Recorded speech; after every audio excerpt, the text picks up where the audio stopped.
all good. I just, words sometimes aren't there that I'm trying to say. So if I lose some words, they'll be back. You just got to give me a second. And I'm sorry that I had to move things around so much, but so not make it last the full hour. I'm sure y'all are really mad about that. Like, please give us more PD. But I'm going to share as much as I can. And this is something I'm really, really passionate about, obviously, because it's connected to Passion Project. So I'm excited to share with you guys. While I'm started, can we just make this conversational, and will anybody just kind of share something you're looking forward to or something you hope to learn on tonight's webinar? That'd be really helpful for me.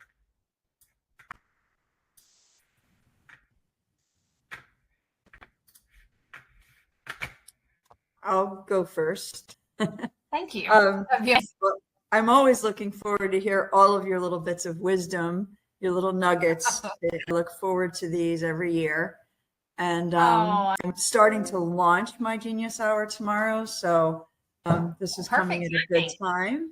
So I'm hoping to get, some good information. That's awesome. Thank you for sharing that. Yeah, this is perfect timing for sure. So glad you're here, Autumn. Any other things that you guys are like, man, if she'd really talk about this, that would be helpful? I can go. Hang on, I'm passing a cop and I'm driving, so that's probably not good. Be careful. Yes. Yes. So I have been invited to Genius Hour. We don't call it that here. We have another thing that we call Genius Hour. But anyway, with the sixth graders, which is a group of kids that I don't usually work with for GT, and we are at the place where they are kind of trying to come up with what their project will be and how it will impact others based on, their passions and the list of things. We're using the hexagons to do that. And so anything that could kind of help me move forward from that stage would be really helpful. Awesome. That's perfect. We'll definitely be talking about some of that. Some new ideas that I really haven't shared anywhere yet. I always think the Meaningful Mess community is the best place to kind of see how those things land and how they go. So we're going to talk about some things I haven't shared before. So Tina, hopefully that'll give you some new ideas. I think this question of from interest to action is really important, especially when we're talking about using passion projects, using Genius Hour, whether you call it Power Hour, whatever that is. I am really a fan of using this idea to serve and identify gifted learners. And I just won't shut up about it right now because the more I learn, I've been doing this a while, but I'm always learning. And the more I learn, the more I just keep thinking where we are in gifted education right now and what we know about gifted learners and what they need for school to be a place that they want to be. This type of learning makes so much sense.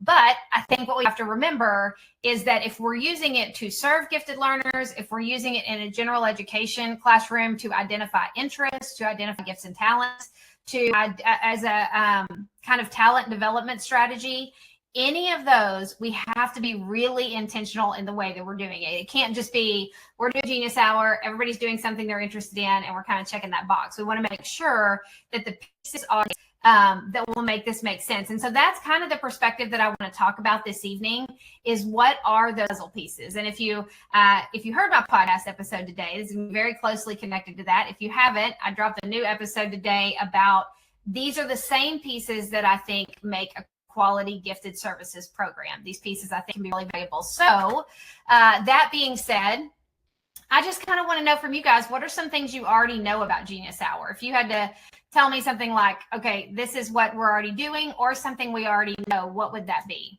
Just tell me in the chat, or you can unmute. We're a small group. So I see some new people jumping in. So welcome, you guys. I'm glad you're here. If you'll just tell me in the chat, what are some things you already know about Genius Hour? That would be awesome.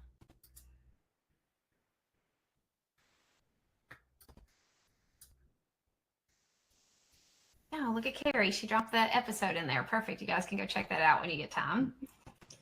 It's one of my favorite episodes I've ever done. I'm just going to say that.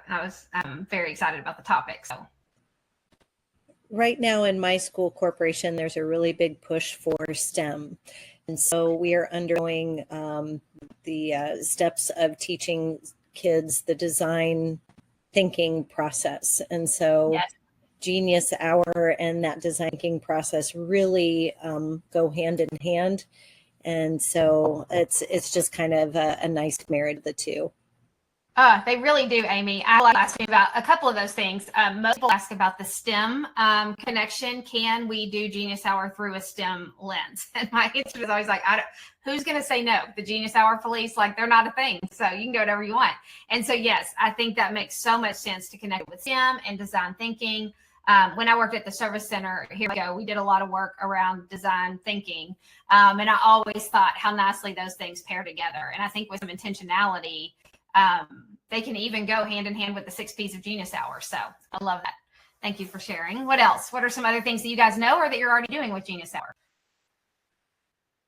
I see your comments. Yeah. Choosing a passion project and a purpose and having an audience. That's exactly it, right? And allowing students to have choice to learn about something they're passionate about.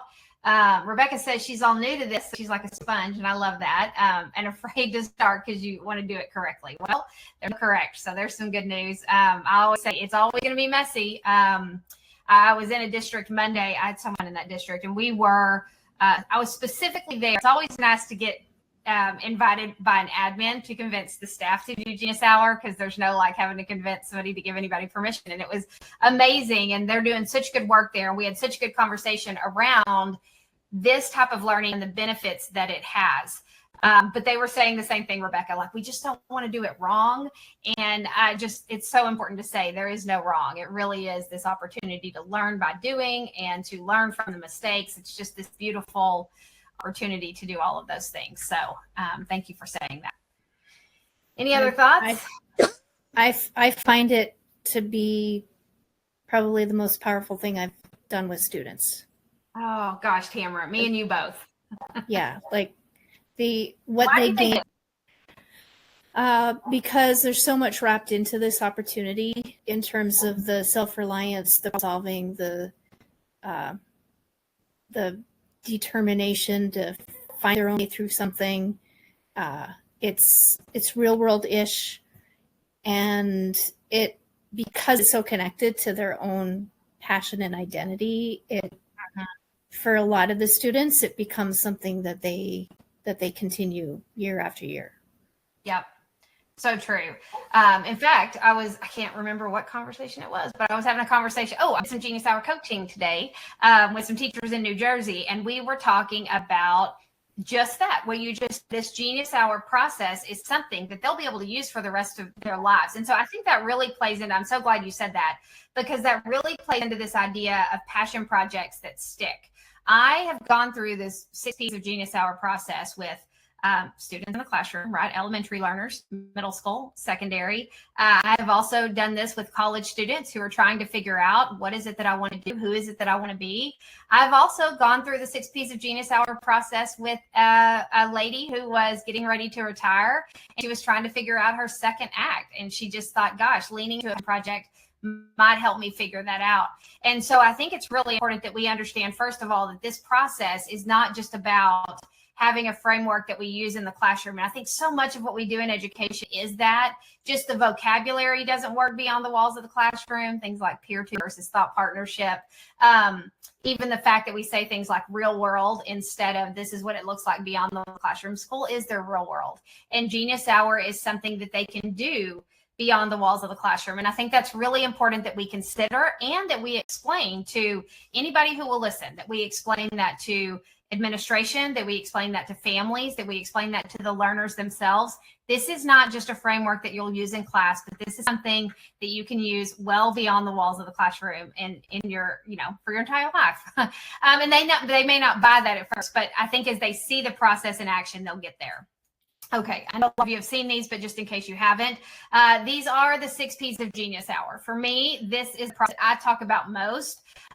If you know my story, I just started Genius Hour fresh because I was looking for something to motivate myself and to motivate my learners. And I stumbled upon the idea of Genius Hour. I connected with AJ Liani, Don Wettrick, Joy Kerr, anybody who could teach me something. Galitz V, Denise Krebs, just amazing people who had written the Genius Hour manifesto.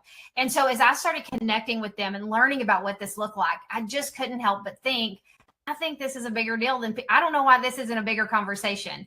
And so when I started to implement Genius Hour, fact is it was just a complete disaster. It was embarrassingly messy. Like, it wasn't just sort of messy. It was like, if somebody in my classroom right now, I am probably going to get fired. There was a lot of, there was probably too much autonomy. Like, my kids just didn't know what to do next. And so for me, I knew I had to come up with a framework or a roadmap for this process. And the 6 P's of Genius Hour are that. So when I talk about Genius Hour, I talk through this lens. And so I want to kind of lean into these different pieces and have some conversation around this new idea that I'm going to introduce and how it connects to this process that a lot of you may be using, or this may be new to you. And if it is, I would love to share more about the 6 P's, because for me, once we put this roadmap into place, all of that clarity, not that everything went perfectly after that, but it sure became much more of a meaningful mess and not just a mess. So this is it. This is the conversation that I want to have kind of this evening, because this is where I think we have to get to with gifted services. We have to get to with Genius Hour. I think that learners in general, I would say all of our learners need this, but specifically when we serve gifted learners, would you guys agree that oftentimes it's about giving them more content, more pages to read, more worksheets, more, yes, no, is that oftentimes what you guys see? And even within gifted services, there's this conversation of like, what content are we going to give them? What are we going to give them? What are we going to give them? What are we going to give them? Yes, do y'all see that? And I said recently, I've talked about this a lot. Oh, go ahead, Tamara. I was going to say, and I think that's how a lot of classroom teachers feel sometimes, is like, I need to give them something more, Yes. rather than realizing it could be something different. Yes, it's exactly right. It's not different, it's deeper. And that's what I love, I think, about passion-based learning, is that yes, there is content involved, right? They have to pick a topic. There has to be something that they are going to dive into. So I think what happens with Genius Hour is kind of oftentimes we get so wrapped up in what they're going to do. So it's like, oh, you're interested in Legos? Okay, well, you're going to make stuff out of Legos, and that's your Genius Hour project. I'm saying if this type of learning is going to be used to serve or identify gifted learners, then it absolutely has to be more than just the content. It also has to be the depth and skills. And honestly, the reason I decided to include this in tonight's webinar is because I think those are the things that make this sticky. I think the depth and the skills are the things that they take with them beyond the walls of the classroom. It's not always the content. I shared a thing recently on Instagram, and I just made the point, and I know I shared this in a webinar recently, but I just made the point that, you know, when you think about football players, you don't keep giving them more playbooks. You give them a playbook, and then they have to get out there and do the things, and they have to practice, and they have to practice. And I don't think that always happens for our gifted learners. I think it's almost as if we're giving them playbook after playbook after playbook. And then when they don't have the skills, when all of a sudden those kids don't collaborate well in their gen ed classroom, or those kids know something, but they can't say it in a way that makes sense to everybody else, we get frustrated and we say things like, gosh, why do they not have those skills? Well, they don't have those skills because they haven't been in the gym building those muscles. They're not there. And so I wonder what would happen if we started having this mindset when it comes to passion projects of, yes, there has to be content, but it's almost like if you were looking at this as a triangle, content would be the tip of that triangle, depth would be next, and skills would be at the top, an upside down triangle. Do you see what I'm saying? I'd like to put in here, but I just thought about it just now. So what do you guys think about the order of that? Content, depth, and then skills. Does that make sense to you? I wondered if anybody thought maybe depth and skills should be switched.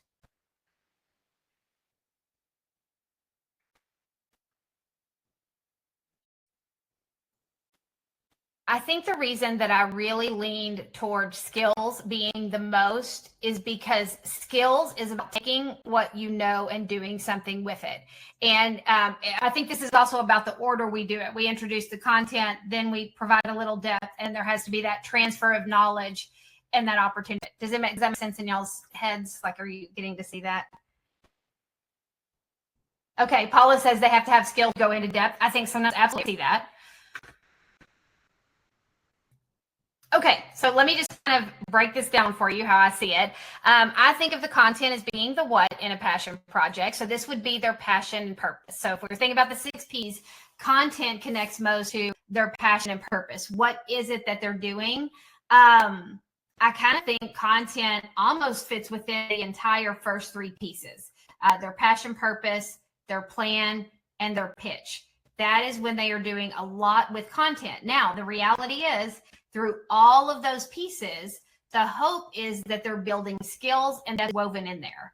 But if I had to pick one piece that content fits into most, it would be the passion and purpose. But also I think about the skills. Self-awareness is built in there. There's a lot of things going on. So I don't know why my thing keeps going backwards. Depth would be the why and the how. So now we're getting to not just what I'm doing, but why am I learning more about this? If you've heard me share before, you know, I oftentimes talk about purpose statements where a student has to complete the sentence. I am going to learn more about this by doing this so that I can this. That is their purpose statement for their project. A lot of people ask me, and this is a great question. Hey, Andy, we do essential questions. And so do we have to do a purpose statement or should we do an essential question for their project? I'm going to be super honest with you guys because it's just, it's really the only thing I know how to do sometimes is probably be too honest. When I say, hey, can I see the essential questions that they've written? More often than not, what they've written are not essential questions. They're just questions about what they want to research. And as I look at those questions, my thought is almost always, these are research projects, and it's very much about this. It's very much content heavy. So if we were going to look at this as a balanced scale, content almost always is way heavy. And when it becomes that, it starts to become a research project. It starts to become, I want to learn more about Michael Jordan, or, you know, I want to learn about LeBron James, but whatever. I want to learn more about Michael Jordan. And so then they start to learn those things. They put them on a poster board. Then there's this, okay, we did our Genius Hour. No, that is not a Genius Hour project. That is a research project. If it's heavy content, that's what it is. So the depth, I think, is why the purpose statement matters so much over an essential question. Don't hear me saying that if your kids aren't writing great essential questions and you're really good at explicitly teaching that can't be the thing. But a purpose statement requires a learner to get to a level of depth. They're not only having to think about the content, they're also having to think about, how am I going to do this? And why does it matter? That last part of that statement, so that I can, that is the why behind their project. And if we never give them the opportunity to get to that, then we're missing that level of depth that I think has to be there for us to qualify something like this to serve gifted learners well. Okay, I'm going to pause for a second and see what you guys think. Does that make sense to you, the difference between essential questions and a purpose? If those aren't done well, there has to be a difference. Paula says yes. I'm so glad. It's always good to see you.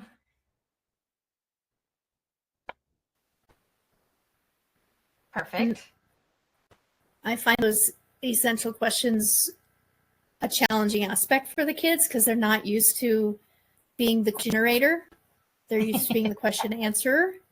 And they're also not used to thinking broadly and deeply that way with questions that they pose. So it's often something I have to coach them through and give them some resources to help them with it. But once they kind of start to get a hang of it, then they're like, oh yeah, this is kind of fun. But at first, a lot of them can struggle with that. Yeah. And I almost wonder what would happen if you didn't let them choose between an essential question, a true essential question, and a purpose statement, providing some autonomy there. There does always have to be something, I want to be clear here, when you're creating passion projects that you want to stick and you want to stay with them and that they want to continue working on, right? The whole goal here is going from, I'm interested in this, I want to learn more about it, to doing it. And some kids, in fact, a lot of kids, lose interest somewhere in between there. I said, I like this, and then all of a sudden it starts to fizzle out, right? And that's exhausting. I will tell you, when I first started Genius Hour, I remember one day just thinking, I'm just going to sit here and bang my head against the desk, because I had like 5 kids who were, like, well, can I change my project? Can I do something different? And I do think that there is a really important lesson there in resilience and perseverance. So I thought earlier today, I was like, do I talk about this on here? And I think I do. I'm going to. When it comes to a kid deciding whether or not they want to stop working on a project, a really practical thing that you can do is that if they are going to stop, they have to somehow demonstrate, or they have to share why they're stopping. So think about the emails that you get sometimes from people and you want to unsubscribe, like, no, thank you, I'm going to pass. Sometimes they make it really hard to unsubscribe. Like if you're going to unsubscribe, you have to go fill out a form and you have to tell me what you didn't like about my emails and why you want to unsubscribe. And to be honest, if I legit want to unsubscribe, I will happily fill out that form if you will just stop showing up in my inbox. And then sometimes I'm like, you know what? I actually while I'm filling out this form, I realize I'm going to really miss getting these emails. So I think I'm going to not fill out the form. And I think the same is true for our learners. So I think if you're going to give kids the option of stopping a project, it's really important to have a reflection form for them to fill out and share with you. This is what I was working on. This is why I don't want to work on it anymore. And I would have some rules in place. One of my rules was, if you're wanting to stop working on your project just because something got difficult, it's not happening. Or if you're wanting to stop working on your project consistently, like we're on number 3 and you're still quitting in the middle of it, probably not going to happen. Now, I let my kids, if they lost interest and it was legit, they weren't passionate about it anymore, I let them move on to something different. But if it was becoming a habit, or if they just wanted to stop because it was difficult, I would not let them do that. But what do you guys think about the idea of them filling out a form? And again, that adds depth to that process. You're not just going to say, I want to quit, and we're going to throw our hands up in the air. I want to know why you want to quit, and I want to know how you want to move forward with this. Yes.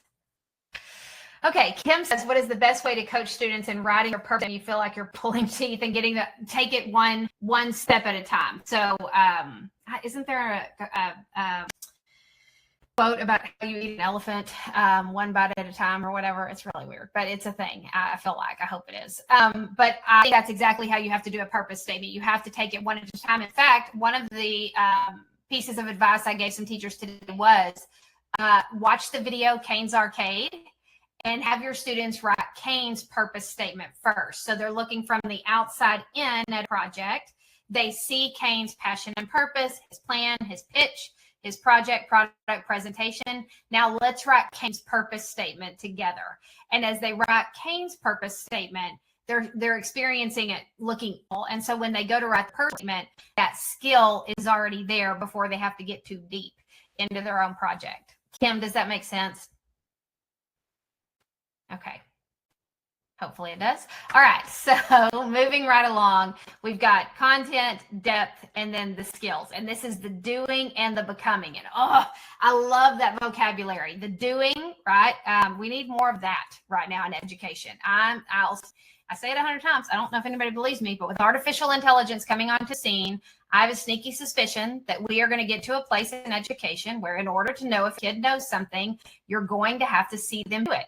I just have access to too much right now and too many things that I was a teacher yesterday shared with me Google LM. I don't know if you guys know this or not, but Google LM, if you haven't heard of it, is mind-blowing. You go in and you put your content, and not only does it create a podcast for your students to listen to about your content, now it creates an animated video about the content you put in.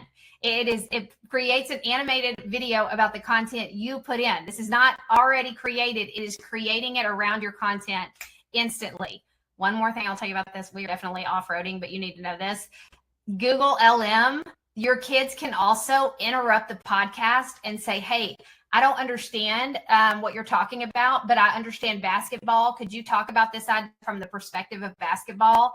And the podcast completely shifts, and we'll talk about that topic from that kid's interest perspective. And that's free. It's Google LM. If you don't trust me, you go play around tonight. Email me and thank me later.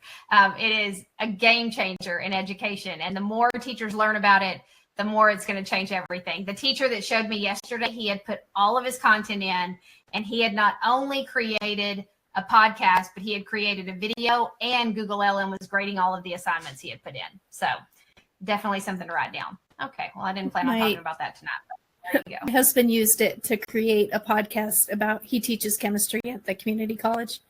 And Yes. he used that to create a podcast based on a slideshow he had done about how to study and learn chemistry. And he had me listen to it, and it was great. Like, really, it took all of his information and turned it into this podcast that his students could listen to as a review. And it's like a really casual tone, right, Tamara? Like it's weird to think that it's two roommates, robots, because it just sounds like two roommates who are talking to each other about your content. Mm-hmm. It's cool, you guys. You go check it out. Okay. Anyway, that being said, I think that skills, the doing and the becoming, this is a big part of Genius Hour. This is where I see Genius Hour, this idea of taking their interest to action. This is where I see Genius Hour being a way to identify or as a talent development tool. Can we start seeing some things in some of these learners that we're not going to otherwise see? In fact, that's just the conversation, some of you were there, that we just had in the Big Talk community, was how do we identify, we were talking specifically about English language learners, emergent bilingual, how do we identify that giftedness? And we were talking about some innovative strategies, and obviously Genius Hour came up, this idea of even using Renzulli's 3-ring conception of giftedness to, hey, could we look for creativity in this? Could we look for above average ability or that task commitment? I think sometimes we forget that those are gifted behaviors, and Renzulli called those gifted behaviors on purpose. It doesn't say a student who does this is gifted. It says those are gifted behaviors that we can look for. So that's why I really like this idea of becoming, because I think we can start to see things that it may not be like, oh, you're gifted, give them a stamp. It may be like, hey, there's something going on here that we probably need to document and pay attention to. It's the importance of portfolios and that documentation. So definitely something to think about. So what we want to do when it comes to passion projects that stick is we want to put these pieces together. We want to think about what is the content that they're exploring, what is the, how do we add the depth in, and how do we make sure these skills are in place? And so I actually have a thought, and if I have time, I'm going to give, but I want to show you guys some quick. So here's some things that I oftentimes see with projects, and you guys tell me if this is something that you've seen before. We've all seen the poster projects, right? This is Genius Hour. It may be, but that is a very content-heavy version of Genius Hour. Surface level, the ones that don't go deep enough, those are just fact dumps. Hey, this is everything that I learned about this. Here's all these fun facts. Again, it's a research project. And then sometimes they're just too open-ended. It's like, I'm going to do this thing. Those are oftentimes too skills heavy.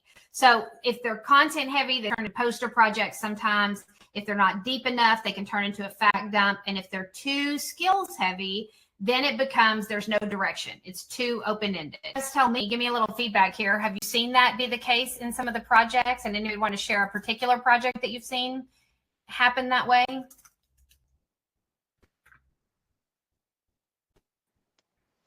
I can share one of my middle school students, and we're not to the project stage yet, but just looking at that poster, that his is going to lend itself to more content-based, because he has a passion for bugs and nature and those kinds of things. And he wants to study different kinds of bugs that he has a fear of or afraid of, that he feels other people are also afraid of, and then educate people about why those bugs are here and their purpose and the positive things that they do for our environment. So then maybe people aren't as afraid of things. And just looking at that, I can see it way on the left. Okay. Yeah, I can kind of see that too, how it could go that way. So Right. I think this is you want to talk to your learners about, like, let them really, I can almost see it being like a balancing activity. Like, let's make sure all of these puzzle pieces are here. How does your, what is your content? Where is the depth? And I'm about to show you how to do depth. I forgot to put it in here, but I'm going to try to show you guys another slide. And then what skills are you going to be building? I don't think that's a bad question to ask your learners. What are some of the skills that you hope to build. And you could even give them, like, I see like a one-sheeter. Maybe I could create this at some point and share it with you guys, but I see kind of like a one-sheeter of just a list of a ton of skills that they could think through. Some executive functioning skills, some SEL skills, some academic skills, and just letting them choose from that list. Maybe choose 5 skills that you really want to build during this project. And I don't know a lot of people who are doing that with Genius Hour. I don't know that there's a lot of thinking about the skills that they're building during the process. In fact, one of the conversations that I've been having with some schools that are doing this district-wide is really making sure that we level up that conversation, that we or level up those skills. So maybe we say in kindergarten, we're going to introduce these skills in Genius Hour. In first grade, the expectation is that they're applying those skills. In third grade, we had somebody recently in the Big Talk community who shared that's how their district serves gifted learners. It's very skills based. And so they document that skills spectrum of this is where it was introduced, this is where it's expected to be applied, this is where it's expected to be mastered. And I wonder what would happen if through the Genius Hour process, we were intentional about that. Yes? What do you guys think about that? Does that make sense? Okay, I'm going to stop screen sharing for a second just so I don't give you a headache trying to sift through all these. But I do want to tell you something real quick about depth that I really should have put in here and I didn't. So I'm not going to sleep tonight if I don't show you guys this. So I'm just going to make sure I do. Okay, I should have said, like, talk amongst yourselves while I share this. Okay, here it is. So I've been talking a lot about the direction of depth, and obviously all of these things are connected in my mind because I just talk about them so much. So let me see if I can share this now with you guys. Okay, so this was from the Genius Hour Academy here in Waco that we did. And this is the purpose statements. If you needed to see a picture of that and wanted to take it, this is what it looks like. But here is how I think you can add some depth to that. So I've talked often, I don't have this slide in here, but about the 4 verbs that I feel like are really kind of lean toward adding depth into some of the work that our gifted learners are doing. Let's see if I have them memorized. This will be fun. Explore is the first one. Genius Hour is naturally the opportunity to explore. That's curiosity-based learning, inquiry-based learning. That is explore. That's the verb. Another verb that I talk about often is expand. Expanding is the opportunity to create something that is cross-curricular or across disciplines. Expanding is that opportunity to accelerate or to go beyond where everybody else is. So we have explore, expand, then examine, right? So examine is like when you put something under a microscope and you're looking at it really closely, like I'm really digging into this. And then the last verb, explore, expand, examine, and evolve.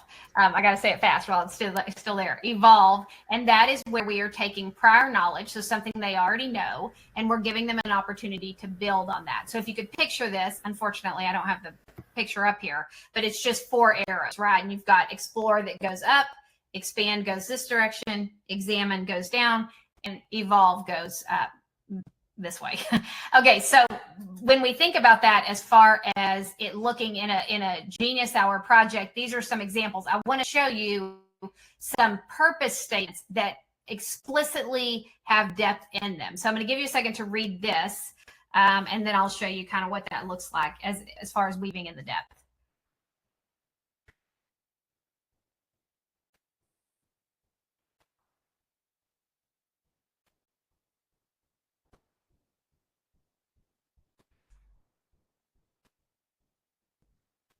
Okay, everybody kind of understand what she's doing. She's building a model to deepen her understanding of Egyptian society. That's really all you need to know. I know it's a lot of words. Here is her purpose statement.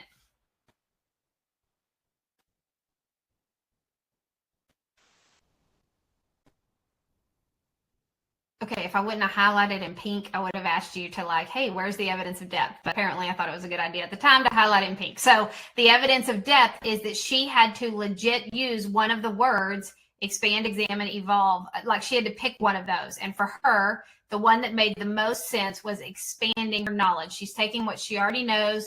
She's doing some cross-curricular things. Do you see how that automatically adds a level of depth that is not there if we just write a simple purpose statement? Yes? No? Okay, so let me show you a couple other simpler, a couple of more simpler. Here's Emma. Can I just say how thankful I am for AI? Like, look, that picture did not exist until I created Emma. I do think it is so funny that in Canva, I have to specifically say to them, anytime you say gifted in Canva, they put glasses on the picture. The kid always has glasses. And I'm like, can you just create one maybe without glasses? So Emma does not have glasses. That is amazing. So here's her project.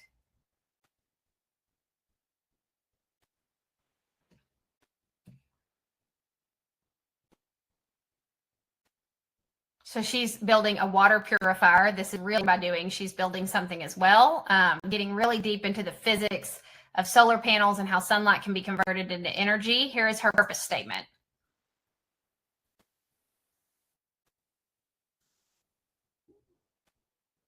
It's like she's taking those physics, those things that she knows about solar panels, and she's looking at it really closely to accomplish what it is that she wants to accomplish. But again, you can see just adding that verb in creates a level of depth that wouldn't otherwise be here. One more that I'm going to share with you guys. Here's Ethan.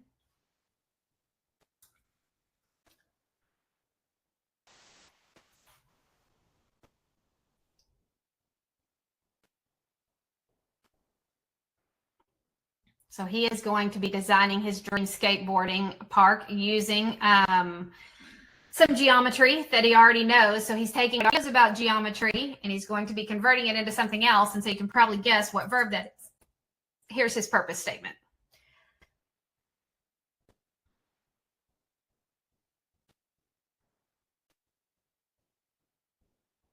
What do you guys think about mixing the direction of depth in with Genius Hour projects to make that depth evident and to hold your kids accountable to that? I mean, I think there could be whatever verb you use, there should be an outcome that represents that verb. And the purpose statement plays a big role in that. So I'm going to pause for a second and see what you guys think while I switch back to my other slides. Does that make sense to y'all? Like, I want you to be honest. If it doesn't make sense, just be like, we're not there, Andy. Just No, I love it. I think this is a piece that, I mean, I always have my students explain what they want to do and why they want to do it, but I think this takes it to a whole nother level for them. Yeah, it takes it to a level of depth, right? That just, I honestly wish, there's so many things that I'm like, that would have been good to know in your own classroom, Andy. Like, I wish I would have done that because I was using it to serve dinners. I don't know that those words have to always be there, but I'll say this, if you are making Genius Hour a priority in a gift services situation, skills and depth have to be a priority. They just do. Then it just becomes a recess. So, okay, let me share my other screen so I can remember what I'm supposed to be talking about. I get so like, oh, I got to show them this. Okay. So putting the pieces together. So here's kind of what this looks like. And then I'm going to show you a real example of this. So content is the knowledge that they would need to carry their project forward. Depth would be the questions and the complexities that they'd explore, which we just kind of looked at. And then skills would be what they'd be practicing as they pursue it. So as we kind of, and we think out, I want to say one more thing before I get too far into this and wrap up, because I want to make sure that I don't say this. When I first decided to do this webinar around this idea of passion projects that stick, my original thought was, well, all you have to do is talk about purpose, because when it's purposeful, when they know why they're doing it, it's probably going to stick. So I think that's a big thing. I think that has, in fact, I'm going to stop sharing this screen for just a second so I can make sure I say this without you guys getting confused at what we're looking at. Purpose is a real big thing. There's a great analogy online. I didn't make this up, but I do always share it. And it talks about when you're building a campfire, you don't just put a couple of sticks down. I talk about this like I camp. I don't, but I can see how this would be the case. You don't just put a couple of sticks down and set it on fire and hope it burns. There's like this intentionality around building the foundation so that when that flame is lit, it can sustain itself. Yes. And if that foundation isn't built carefully, it's not going to sustain itself. And so I get a ton of like emails and Instagram DM messages about this exact topic. My kids start a project and then it doesn't stick. They get bored. They don't want to work on it. And when I ask the questions to get back to, did you build the purpose foundation? Almost always that hasn't been the case. So not that it's 100% effective, but it's effective. When they can build that purpose, when they know why they're working on, that's why I always talk about the purpose buckets. That's why I say they need to decide, is this a mastery project, a kindness project, an innovation project, a perspective project, or an awareness project? Those purpose buckets are their why. Are you doing this because you want to impact somebody in a positive way? Are you doing this because you want to create something that's never before? Or you want to make something better? Are you doing this because you want to change your perspective or someone else's? That's not just an extra step. Like, these are cute. It is like, that's us building the foundation, the flame, so that it'll sustain itself. So when I first thought about sharing this idea, I thought, gosh, I really want to just talk about purpose, but it's deeper than that. Like, I think the pieces put it all together in a much clearer way. So let me show you one more example that I think is so important before we wrap up. Have you guys had that experience that the purpose is really important? Okay. I'm glad I'm not alone in that. It's huge. Okay. So content, depth, skills. So I wanted to show you guys, if we had this project, how can we design a school garden that helps both people and pollinators? We would write a purpose statement for that. And then this is kind of what those pieces would look like. I wanted to show you a real specific example. So this would be the knowledge that they would need. So they'd have to build a foundation of facts, concepts, background knowledge, right? They have to know the types of plants, how gardens support ecosystems. There's a lot of content there that we can connect to. One of the things I always tell teachers who say, like, I don't have time for Genius Hour, and I know everybody here agrees with me, this is just a way you can explain it to other teachers. When I have somebody who says to me, I don't know that everybody here agrees with me. I don't know why I said that, but you guys know what I mean. I'm not going to sleep tonight because I said that, but you get. I always say Genius Hour is not just separate from the curriculum. As I'm looking at this and I'm thinking about some of the standards that kids have to learn, it's here in the content. I can easily make connections to what they're doing. And I was actually talking with an administrator the other day, and I said, there's always this conversation, or you guys are making all the time around, I just don't know how to get my teachers to get to DOK level 4. I don't know how to get them to get to that place of transferring the knowledge. Well, I don't know how to be any clearer. Like, this is what that looks like. That this is how you do that. You take something a kid is interested in, and you take the content and you give them the time and space to connect what is being taught to what they're interested in. That is that transfer of knowledge. That's exactly what I think DOK level 4 is. So content definitely can be a tie to what they're learning in class. This would be the depth, some of the questions and complexities that they would explore.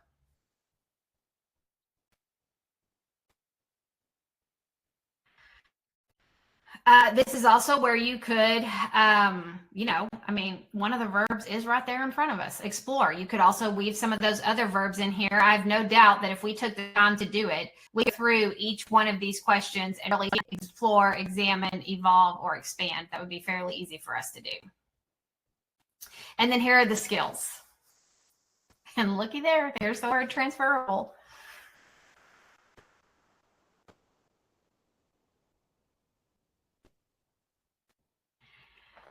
I really think if we're intentional about making these 3 things a priority, what is the content of your project? Where is the depth going to be? And what skills are you going to apply? I think that is what makes a Genius Hour project. I think that's what takes interest to action. I think that's what moves it from a research project to a Genius Hour project. If you haven't heard me say that before, I'll just tell you the difference is, because a lot of people say that, well, this is just a glorified research project. Well, maybe if that's how you're doing it, but a research project, the outcome is information. A Genius Hour project, the outcome is action. And so we want to go from not just something I'm interested in and finding these facts, but we want to get to where I'm not only finding these facts, but I'm doing something with it. And I'm doing something with it that gets me to a level of depth that I wouldn't have been able to get to without that action being a priority. So all of these pieces play together. But I think that if we take these puzzle pieces as we're designing a Genius Hour experience, we take the 6 P's of Genius Hour and we take these puzzle pieces and marry them together, I think we have something pretty solid that honestly, I don't know a lot of things out there that would be a better way to serve gifted learners and help them grow in that self-awareness. And one of the things that I always say, if a gifted services situation should do anything, it is giving them an opportunity to grow in their giftedness, not to be given more, not to be winning contests. All those things can happen. Don't hear me saying they're not important, but if we're doing all of that flashy stuff and that kid isn't being given the opportunity to grow in their own giftedness and who they are as a gifted learner, I'm just going to say, I think we've maybe missed the mark. Yes. What do you guys think about that? Agree, disagree? So this intentionality behind Genius Hour projects, I think, is what matters so much. So I am, as always, I think that is my last slide. Yes, I, as always, am going to hang out if you have any questions, but I know everybody has a lot to do on these nights, and especially because I had to move it back later. I definitely didn't want to go time. But I just want to say that what we're going to start doing more in the community is having conversation around the podcast and these webinars more often. We'll share the recording. If you want to share it with somebody else, we'll make sure that we put that in the community. I'll hang out if you guys have any personal questions or just like, hey, what would this look like? Or you want to ask anything. But other than that, I would love to connect with you guys. I appreciate you, as always, spending time with me this evening. And if I can serve and support you in any way, I'd be happy to do so. So I always get nervous wrapping up. I don't know how to ever be done. I'm done talking. So if you guys are done, y'all can definitely exit out or whatever you want to do. But if you want to continue the conversation, I'll stay here and do so.